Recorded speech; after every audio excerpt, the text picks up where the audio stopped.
UPSC को भारत का सबसे मुश्किल एग्जाम माना जाता है, लेकिन हाल ही में सामने आए ट्रेनी आईएएस पूजा खेड़कर की दिव्यांगता से जुड़े मामले ने यूपीएससी पर तमाम सवाल खड़े कर दिए हैं, जिससे सिविल सर्वेंट बनने का सपना देख रहे तमाम युवा संशय में आ गए हैं। ऐसे में इस मामले की पूरी गंभीरता के साथ जांच की जा रही है। इस बीच हाल ही में पूजा खेड़कर के मामले में बड़ा अपडेट आया है। दरअसल उनकी मां मनोरमा खेड़कर को हिरासत में ले लिया गया है। पुलिस की टीम उन्हें लेकर पुलिस स्टेशन पहुंची है। इससे पहले पुणे ग्रामीण एसपी पंकज देशमुख ने क्या कुछ कहा था, सुनिए। मनोरमा खेड़कर के मामले में क्या अपडेट है उनको? उन्हें हमने सुबह में महाड़ से डिटेन किया है। शी इज ऑन हर वे और अब उनसे इंक्वायरी करेंगे। उसके बाद फर्दर लीगल एक्शन उनके खिलाफ ली जाएगी। किन हालातों में? काफी दिन से आप लोग ढूंढ रहे थे, किन हालातों में मिली है? वहाँ पे एक होटल में वो पाई गई है और हमने उनको इंक्वायरी के लिए हमारे साथ हमारी टीम उनको लेकर आ रही है। अभी डिटेल ही है? जी जी सर, किस तरह की आगे की क्या प्रोसेस होगी उनको पुलिस स्टेशन? जो भी लीगल एक्शन होगी उनके ऊपर। वहीं ट्रेनी आईएएस पूजा खेड़कर को जिस अस्पताल की तरफ से दिव्यांगता का सर्टिफिकेट दिया गया था, वहां के डॉक्टर्स ने इस मामले पर जानकारी दी थी।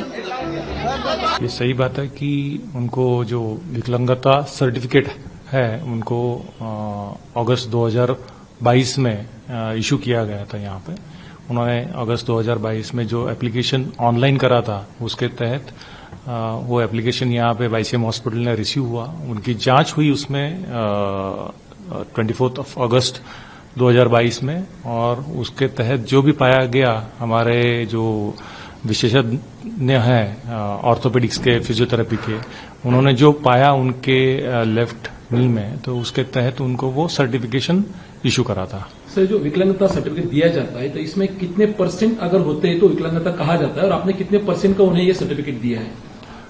बेंचमार्क डिसेबिलिटी जो है वो 40% है। जो भी बेनिफिट्स गवर्नमेंट के द्वारा दी जाती है या संस्था के द्वारा दी जाती है, तो वो बेनिफिट्स 40% डिसेबिलिटी अगर हो तो ही दी जाती है। उसको बेंचमार्क डिसेबिलिटी कहते हैं।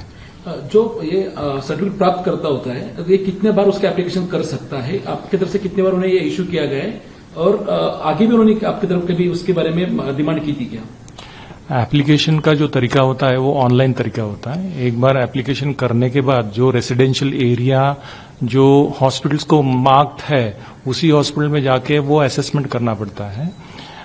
एक बार वो हॉस्पिटल से यूडीआईडी सर्टिफिकेशन इशू होने के बाद री अप्लाई नहीं कर सकते unless and until it is again enabled by the social welfare department.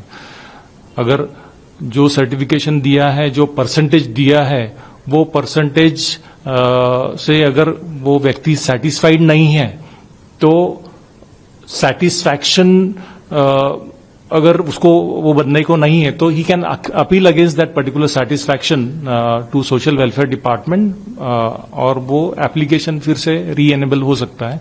तो तब जाके वो सेकेंड एप्लीकेशन के असेसमेंट के बेसिस पे रीसर्टिफिकेशन हो सकता है। सर, इस केस में क्या उन्हें फिजिकली वेरीफाई किया गया था? बिल्कुल, वो यहाँ पे हाजिर थी और उनको पूरी जांच के बाद ही हमने वो सर्टिफिकेशन दिया था। क्या डिसेबिलिटी थी उनकी? उनको लोकोमोटर डिसेबिलिटी थी 7% की। लेफ्ट नी जॉइंट में उनको जो भी तकलीफ थी, तो उसका असेसमेंट हमारे जो स्पेशलिस्ट थे, ऑर्थोपेडिशियन और फिजियोथेरेपिस्ट, उन्होंने करके वो डिसेबिलिटी सर्टिफिकेशन दिया था। इस अस्पताल की तरफ से पूजा को दिव्यांगता का सर्टिफिकेट भले ही दिया गया हो, लेकिन इससे पहले पूजा ने जब एमबीबीएस में एडमिशन लिया था तो वहां के सर्टिफिकेट्स कुछ और ही दावा करते हैं। एसकेएन मेडिकल कॉलेज एवं जनरल हॉस्पिटल के निदेशक अरविंद भोरे बताते हैं कि पूजा में किसी तरह की कोई दिव्यांगता नहीं थी। साक्षी के तौर पर उनके पास पूजा के सर्टिफिकेट्स भी हैं। यहाँ पर एडमिशन जब लिया था एमबीबीएस में, तो क्या किस बेसिस पर उनका एडमिशन हुआ था, उसके प्रोसेस के बारे में बताएं। उसने 2007 में एडमिशन लिया था थ्रू NT3 कैटेगरी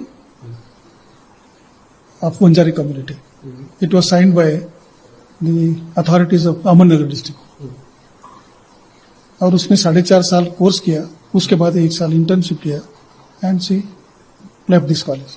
ओके, जब कास्ट सर्टिफिकेट दिया था रिजर्वेशन के लिए, सहूलियत के लिए, तब नॉन क्रिमिलेट उसने कास्ट सर्टिफिकेट भी सबमिट किया था, कास्ट वैलिडिटी सबमिट किया था, और नॉन क्रीमी लेयर भी सर्टिफिकेट सबमिट किया था।